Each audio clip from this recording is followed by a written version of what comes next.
Hi, welcome to Pavitra family logs.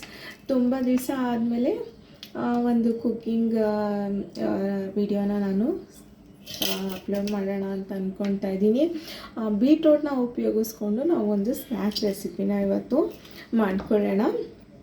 ಮೊದಲಿಗೆ ನಾನು ಒಂದು ಬೀಟ್ರೋಟ್ನ ತೊಗೊಂಡಿದ್ದೀನಿ. ಮಕ್ಕಳಿಗಂತೂ ತುಂಬ ಇಷ್ಟ ಆಗುತ್ತೆ. ಯಾರೆಲ್ಲ ಬೀಟ್ರೋಟ್ನ ಲೈಕ್ ಮಾಡೋದಿಲ್ಲ ಅವರು ತುಂಬಾ ಇಷ್ಟಪಟ್ಟು ತಿಂತಾರೆ. ಮನೆಗಳಲ್ಲಿ ಮಕ್ಕಳಿಗೆ ತರಕಾರಿನ ತಿನ್ನಿಸೋದೇ ಒಂದು ದೊಡ್ಡ ಕೆಲಸ. ನಮ್ಮ ಮನೆಯಲ್ಲೂ ಸಹ ಮಕ್ಕಳಿಗೆ ತರಕಾರಿನ ತಿನ್ನಿಸ್ಬೇಕು ಅಂತಂದರೆ ತುಂಬಾ ಕಷ್ಟ. ಅದರಲ್ಲೂ ಬೀಟ್ರೋಟ್ ಅಂತೂ ಲೈಕ್ ಮಾಡೋದೇ ಇಲ್ಲ, ಚೆನ್ನಾಗಿರೋದಿಲ್ಲ ಅಂತ ಹೇಳ್ಬಿಟ್ಟು ಅದನ್ನು ತಿನ್ನೋದೇ ಇಲ್ಲ. ಆದರೆ ನಮ್ಮ ಮನೇಲಿ ಯಾವಾಗಲೂ ಬೀಟ್ರೋಟ್ ಅಂತೂ ತುಂಬಾ ತೊಗೊಂಡು ಬರ್ತಾಯಿರ್ತಾರೆ. ಜಾಸ್ತಿನೇ ಇರುತ್ತೆ ಬೀಟ್ರೋಟು. ಅದು ಅಲ್ಲದೆ ನಮ್ಮಮ್ಮ ಬೇರೆ ಊರಿಂದ ಬೀಟ್ರೋಟ್ನ 1 kg ಕೊಟ್ಟು ಕಳಿಸಿದ್ರು. ಆಲ್ರೆಡಿ ಮನೇಲಿತ್ತು. ಅದನ್ನೆಲ್ಲ ಖಾಲಿ ಮಾಡೋ ಅಂಥ ಕೆಲಸ ಈ ವಾರ ಪೂರ್ತಿ ಬೀಟ್ರೋಟಲ್ಲಿ ಏನೇನು ಮಾಡಬೇಕೋ ಅದನ್ನು ಎಲ್ಲ ಪ್ರಿಪೇರ್ ಮಾಡಿದ್ರೆ ಖಾಲಿ ಮಾಡ್ಕೊಳ್ಬೋದು. ಇಲ್ಲ ಅಂದರೆ ವೇಸ್ಟ್ ಆಗುತ್ತೆ. ಈಗ ನಾನು ಒಂದು ಬೀಟ್ರೋಟ್ನ ಈ ರೀತಿ ಸಿಪ್ಪೆ ತೆಗೆದು ಇಟ್ಕೊಳ್ತಾ ಇದ್ದೀನಿ. ಮತ್ತು ಕ್ಯಾರೆಟು, ಈ ಕ್ಯಾರೆಟ್ ಅಂತೂ ಎಲ್ರಿಗೂ ತುಂಬ ಇಷ್ಟ ಆಗುತ್ತೆ. ಆ್ಯಕ್ಚುಲಿ ಇದು ನನ್ನ ಫೇವ್ರೆಟ್ ವೆಜಿಟೇಬಲ್ಲು ಸಹ. ಕ್ಯಾರೆಟಲ್ಲಿ ಏನೇ ಮಾಡಿದ್ರೂ ನನಗೆ ಇಷ್ಟ ಆಗುತ್ತೆ. ನಿಮಗೆಲ್ಲ ಯಾವ ವೆಜಿಟೇಬಲ್ಸ್ ಇಷ್ಟ ಆಗುತ್ತೆ, ಯಾವುದನ್ನು ನೀವು ಇಷ್ಟಪಟ್ಟು ತಿಂತೀರಾ ಅಂತ ಹೇಳ್ಬಿಟ್ಟು ನನಗೂ ಸಹ ಹೇಳಿ. ತುಂಬ ದಿವಸ ಆಗಿತ್ತು ನಾನು ವೀಡಿಯೋಸ್ನ ಅಪ್ಲೋಡ್ ಮಾಡಿ. ತುಂಬ ದಿನ ಅಲ್ಲ, ಆಲ್ಮೋಸ್ಟ್ ಒಂದು 6 months ಆಗಿತ್ತು.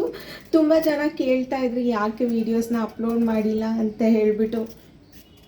ಮನೆ ಶಿಫ್ಟಿಂಗು ಮತ್ತು ಎಲ್ಲ ಸೆಟ್ ಆಗೋದಕ್ಕೆ ತುಂಬ ದಿನ ಟೈಮ್ ತೊಗೋತು. ಹಾಗೇನೇ ಎಲ್ಲ ಶಿಫ್ಟಿಂಗ್ ಆದಮೇಲೆ ಒಂದು ರೌಂಡು ಹುಷಾರಿಲ್ದಂಗೂ ಸಹ ಆಗಿತ್ತು. ಅದನ್ನೇ ರೆಸ್ಟ್ ಮಾಡಿ ಮತ್ತೆ ಈ ವಿಡಿಯೋಸ್ನ ಸ್ಟಾರ್ಟ್ ಮಾಡಬೇಕಂದ್ರೆ ಯಾಕೋ ಮೂಡೇ ಬರಲಿಲ್ಲ.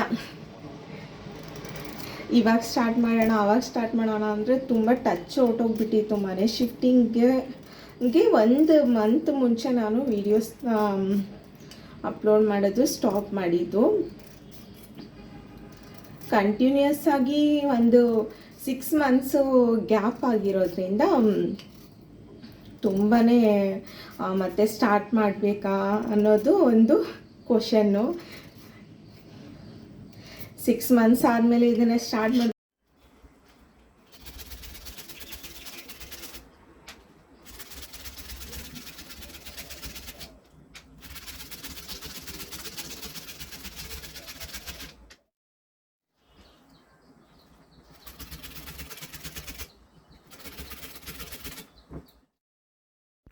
ಈಗ ಕ್ಯಾರೆಟು ಮತ್ತು ಬೀಟ್ರೋಟ್ನ ನಾವು ತೊಳೆದಿಟ್ಕೊಂಡಿದ್ದೀವಲ್ಲ, ಅದನ್ನು ಒಂದು ಮಿಕ್ಸಿಂಗ್ ಬೌಲ್ಗೆ ಇವಾಗ ಸೇರಿಸ್ಕೊಳ್ತೀನಿ. 4 ರಿಂದ 5 ಜನ ಆರಾಮಾಗಿ ಸ್ನ್ಯಾಕ್ಸ್ ಆಗುತ್ತೆ. ಒಂದು ಬೀಟ್ರೋಟ್ ಉಪಯೋಗಿಸಿದ್ರೆ ಸಾಕು, 4 ರಿಂದ 5 ಜನ ಆರಾಮಾಗಿ ತಿನ್ಬೋದು. ನನಗೆ ಇದರಲ್ಲಿ ಏನಿಲ್ಲ ಅಂತಂದ್ರೂ ಒಂದು 15 ಆದ್ರೂ ಆಗುತ್ತೆ ಅಂತ ಅನ್ನಿಸ್ತಿದೆ. ಹಾಗೆಯೇ ಒಂದು ಈರುಳ್ಳಿನ ಇಲ್ಲಿ ನಾನು ಕಟ್ ಮಾಡ್ಕೊಳ್ತಾ ಇದ್ದೀನಿ. ಹಸಿಮೆಣ್ಸಿನ್ಕಾಯಿ ತಿನ್ನೋವಂಥವರು ಹಸಿಮೆಣ್ಸಿನ್ಕಾಯಿನ ಒಂದು 3 ರಿಂದ 4 ಸೇರಿಸ್ಕೊಳ್ಬೋದು. ನಾನಿಲ್ಲಿ ಮಕ್ಕಳಿಗೆ ಪ್ರಿಪೇರ್ ಮಾಡ್ತಾ ಇರೋದ್ರಿಂದ ಇಲ್ಲಿ ಹಸಿಮೆಣ್ಸಿನ್ಕಾಯಿನ ಸ್ಕಿಪ್ ಮಾಡ್ಕೊಳ್ತಾ ಇದ್ದೀನಿ. ಮತ್ತು ಇವತ್ತಿನ ವಿಡಿಯೋ ಸ್ವಲ್ಪ ಲೆಂತಿಯಾಗಿ ಅನ್ನಿಸ್ಬೋದು. ತುಂಬ ದಿನ ಆದಮೇಲೆ ವಿಡಿಯೋನ ಅಪ್ಲೋಡ್ ಮಾಡ್ತಾ ಇರೋದ್ರಿಂದ ತುಂಬ ಜನ ಕ್ವಶನ್ಸ್ನ ಕೇಳ್ತಿದ್ರು, ಯಾಕೆ ವೀಡಿಯೋಸ್ನ ಮಾಡ್ತಿರ್ಲಿಲ್ಲ ಅಂತ ಹೇಳ್ಬಿಟ್ಟು. ಅದ್ರ ಬಗ್ಗೆನೇ ಮಾತಾಡೋಣ ಅಂತ ಹೇಳ್ಬಿಟ್ಟು ಇವತ್ತು ಸ್ವಲ್ಪ ವಿಡಿಯೋ ಲೆಂತ್ ಜಾಸ್ತಿ ಆಗುತ್ತೆ. ಮತ್ತು ಎಲ್ಲೂ ಬೋರ್ ಅಂತ ಅಂದ್ಕೋಬೇಡಿ, ವಿಡಿಯೋನ ಸ್ಕಿಪ್ ಮಾಡಿದೆ ನೋಡಿ.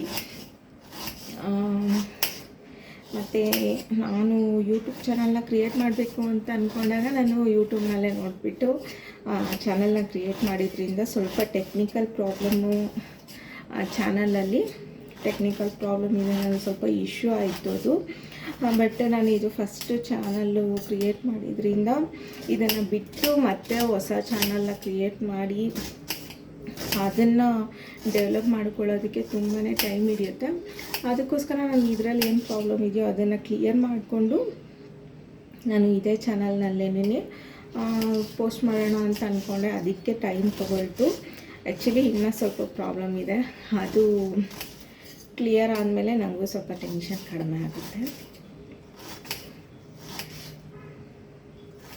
ಡೈಲಿ ವೆರೈಟಿ ತಿಂಡಿಗಳನ್ನ ಮಾಡೋದಕ್ಕೆ ಯಾರಿಂದನೂ ಸಾಧ್ಯ ಇಲ್ಲ. ಆಗ ವೀಕ್ಲಿ ಒನ್ಸು ಇಲ್ಲ 2 ಸರಿ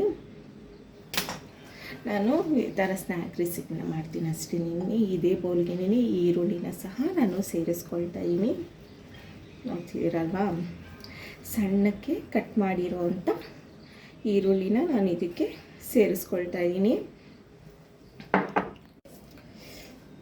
ಮತ್ತು ಸಣ್ಣಕ್ಕೆ ಕಟ್ ಮಾಡಿರೋವಂಥ ಕೊತ್ತಂಬರಿ ಸೊಪ್ಪನ್ನು ಸಹ ನಾವಿಲ್ಲಿ ಸೇರಿಸ್ಕೊಳ್ಬೇಕಾಗುತ್ತೆ. ಈ ಕೊತ್ತಂಬರಿ ಸೊಪ್ಪನ್ನು ಸಹ ಈ ಮಿಕ್ಸಿಂಗ್ ಬೌಲಲ್ಲಿ ಹಾಕ್ಕೊಳ್ಳೋಣ.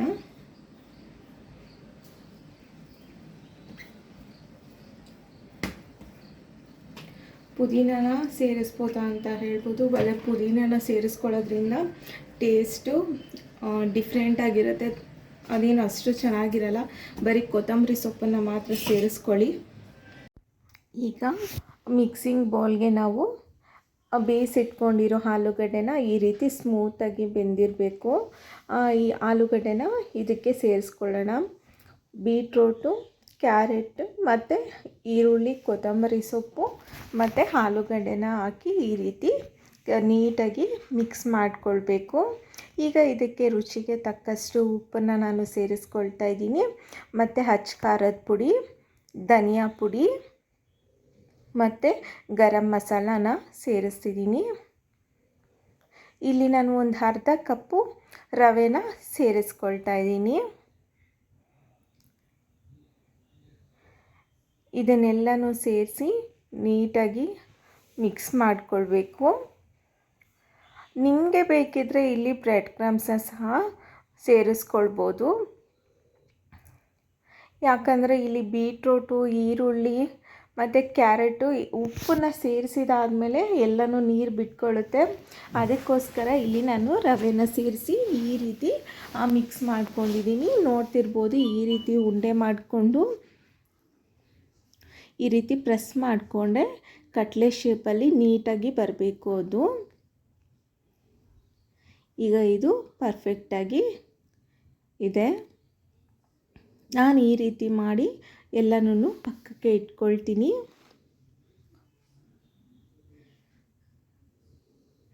ಯಾರೆಲ್ಲ ವಿಡಿಯೋ ನೋಡ್ತಾ ಇದ್ದೀರಾ, ವಿಡಿಯೋ ಇಷ್ಟ ಆಗಿದ್ದರೆ ಲೈಕ್ ಮಾಡಿ, ಶೇರ್ ಮಾಡಿ ಮತ್ತು ಸಬ್ಸ್ಕ್ರೈಬ್ ಮಾಡ್ಕೊಳ್ಳೋದನ್ನು ಮಾತ್ರ ಮರಿಬೇಡಿ. ತುಂಬ ಲಾಂಗ್ ಗ್ಯಾಪ್ ಆಗಿರೋದ್ರಿಂದ ನನಗೂ ಸಹ ಇಲ್ಲಿ ನಂದು ಸಹ ವಾಚಿಂಗ್ ಅವರ್ಸ್ಗೆ ಎಲ್ಲನೂ ನನಗೆ ನಿಮ್ಮ ಲೈಕ್ಸು ಮತ್ತು ಶೇರ್ಸು ಮತ್ತು ನೀವು ವೀಡಿಯೋಸ್ನ ಲೈಕ್ ಮಾಡಿದ್ರೆ ತಿಳಿಸೋದು ತುಂಬಾ ಇಂಪಾರ್ಟೆಂಟ್ ಆಗುತ್ತೆ. ನೋಡಿ, ಈ ರೀತಿ ಪ್ರಿಪೇರ್ ಮಾಡಿಟ್ಕೊಂಡಿದ್ದೀನಿ. ಇಲ್ಲಿ ಬ್ರೆಡ್ ಕ್ರಮ್ಸ್ನ ನಾನು ಒಂದು ಪ್ಲೇಟಲ್ಲಿ ಹಾಕಿಟ್ಕೊಂಡಿದ್ದೀನಿ. ಈಗ ಒಂದು ಬೌಲಲ್ಲಿ ನಾನು ಇಲ್ಲಿ 2 ಟೇಬಲ್ ಸ್ಪೂನು ಮೈದಾನ ನಾನು ತೊಗೊಂಡಿದ್ದೀನಿ. ಒಂಚೂರು ರುಚಿಗೆ ತಕ್ಕಷ್ಟು ಉಪ್ಪನ್ನು ಸೇರಿಸ್ಕೊಂಡು ಸ್ವಲ್ಪ ನೀರನ್ನು ಸೇರಿಸಿ ಎಲ್ಲನೂ ನೀಟಾಗಿ ಮಿಕ್ಸ್ ಮಾಡ್ಕೋಬೋದು. ನಿಮಗೆ ಇಲ್ಲಿ ಮೈದಾ ಬೇಡ ಅಂದರೆ ಸ್ಕಿಪ್ ಮಾಡಿಕೊಂಡು ಗೋಧಿ ಹಿಟ್ಟನ್ನು ಸಹ ನೀವು ಇಲ್ಲಿ ಈ ರೀತಿ ಕಲಸಿಟ್ಕೊಳ್ಬೋದು. ನಾನಿಲ್ಲಿ ಮೈದಾನೇ ಬಳಸಿದ್ದೀನಿ.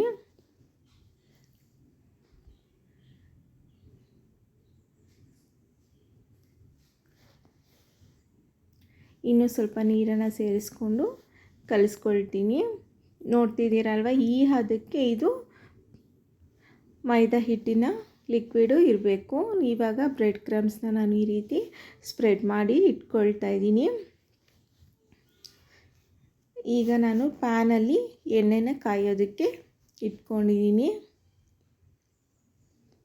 ಈಗ ರೆಡಿ ಮಾಡಿ ಇಟ್ಕೊಂಡಿರೋ ಅಂಥ ಇದನ್ನು ಬೀಟ್ರೂಟ್ ಮಿಕ್ಸ್ಚರ್ನ ಇದರಲ್ಲಿ ಡಿಪ್ ಮಾಡಿ ಬ್ರೆಡ್ ಕ್ರಮ್ಸಲ್ಲಿ ಒಂದು ಸರಿ ಎರಡೂ ಕಡೆ ಪ್ರೆಸ್ ಮಾಡಿಕೊಂಡು ಆಯಿಲಲ್ಲಿ ಡೀಪ್ ಫ್ರೈ ಮಾಡಿಕೊಂಡ್ರೆ ಸಾಕು. ಇದೆಲ್ಲ ತುಂಬ ಬೇಯೋ ಅಂಥ ಅವಶ್ಯಕತೆ ಏನಿಲ್ಲ. ಆಲ್ರೆಡಿ ಆಲೂಗಡ್ಡೆ ಎಲ್ಲನೂ ಕುಕ್ ಆಗಿರುತ್ತೆ. ಮತ್ತು ಬೀಟ್ರೋಟು ಕ್ಯಾರೆಟು ಸಹ ಏನು ತುಂಬಾ ಟೈಮ್ ತೊಗೊಳ್ಳೋದಿಲ್ಲ ಬೇಯೋದಕ್ಕೆ. ಮೀಡಿಯಮ್ ಫ್ಲೇಮಲ್ಲಿ ಇದನ್ನು ಫ್ರೈ ಮಾಡ್ಕೊಳ್ಬೇಕು. ಈ ರೀತಿ ಡೀಪ್ ಫ್ರೈ ಇಷ್ಟ ಇಲ್ಲ ಅಂತಂದರೆ ಒಂದು 2-3 ಸ್ಪೂನು ಇದರಲ್ಲಿ ಪ್ಯಾನಲ್ಲಿ ಎಣ್ಣೆನ ಬಿಸಿ ಮಾಡಿ ಹಾಗೆ ಥರ ಶಾಲೋ ಫ್ರೈ ಸಹ ಮಾಡ್ಕೊಳ್ಬೋದು. ಇಲ್ಲ ಅಂತಂದರೆ ಏರ್ ಫ್ರೈಯಲ್ಲೂ ಸಹ ಸೇಮ್ ಪ್ರೊಸೀಜರ್ನೇ ನೀವು ಆಯಿಲ್ನ ಸ್ಪ್ರಿಂಕಲ್ ಮಾಡಿಕೊಂಡು ಪ್ರಿಪೇರ್ ಮಾಡ್ಕೊಳ್ಬೋದು.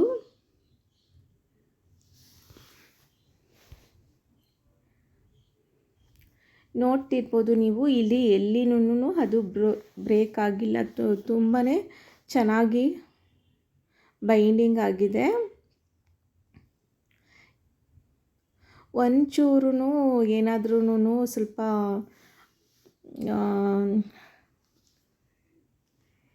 ಸಾಫ್ಟಾಗಿ ಅನಿಸಿದ್ರೆ ಇನ್ನೊಂಚೂರು ರವೆನೋ ಬ್ರೆಡ್ ಕ್ರಮ್ಸು ಸೇರಿಸ್ಕೊಂಡು ಬೈಂಡಿಂಗ್ ಕೊಡಿ. ಇಲ್ಲಾಂದರೆ ಇಲ್ಲಿ ಎಣ್ಣೆಯಲ್ಲಿ ಓಪನ್ ಆದರೆ ಚೆನ್ನಾಗಿರಲ್ಲ. ನೋಡ್ತಿರ್ಬೋದು ಎಲ್ಲೂ ಇದು ಓಪನ್ ಆಗಿಲ್ಲ. ನಾನು ಹಾಕಿರೋ ಅಳತೆಗೆ ಅದು ಪರ್ಫೆಕ್ಟಾಗಿ ಸರಿ ಹೋಗಿದೆ. ಕಲರ್ ನೋಡ್ತಿರ್ಬೋದು ಎಷ್ಟು ಕಲರ್ಫುಲ್ಲಾಗಿ ಕಾಣಿಸ್ತಿದೆ ಅಂತೇಳ್ಬಿಟ್ಟು. ನೋಡಿದ್ರಲ್ವ ಇವಾಗ ಇದು ರೆಡಿಯಾಗಿದೆ. ನೋಡ್ತಿದ್ದೀರಲ್ವ ಎಷ್ಟು ಕಲರ್ಫುಲ್ಲಾಗಿದೆ ಅಂತ. ಟೇಸ್ಟೂ ಸಹ ಅಷ್ಟೇ ಚೆನ್ನಾಗಿರುತ್ತೆ. ಇವಾಗ ಇದನ್ನು ಟೇಸ್ಟ್ ಮಾಡಿ ನೋಡೋಣ ಯಾವ ರೀತಿ ಇದೆ ಅಂತ ಹೇಳಿಬಿಟ್ಟು.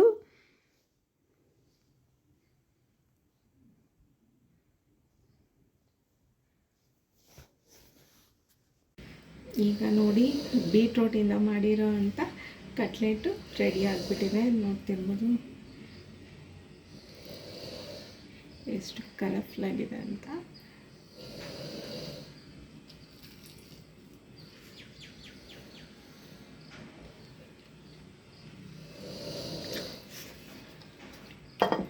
ತುಂಬಾ ಟೇಸ್ಟಿಯಾಗಿದೆ. ರೆಸಿಪಿನ ಟ್ರೈ ಮಾಡಿ, ತುಂಬಾ ಇಷ್ಟಪಡ್ತೀರ. ರೆಸಿಪಿ ಯಾವ ಥರ ಇತ್ತು ಅಂತೇಳ್ಬಿಟ್ಟು ಕಾಮೆಂಟ್ ಮಾಡಿ ತಿಳಿಸಿ. ತುಂಬಾ ಬಿಸಿ ಇದೆ, ಅದು ತುಂಬಾ ರುಚಿಯಾಗಿದೆ. ಬೀಟ್ರೋಟಿಂದ ಮಾಡಿದ್ದೀವಿ ಅಂತಲೇ ಅನಿಸೋದಿಲ್ಲ. ಚೆನ್ನಾಗಿದೆ.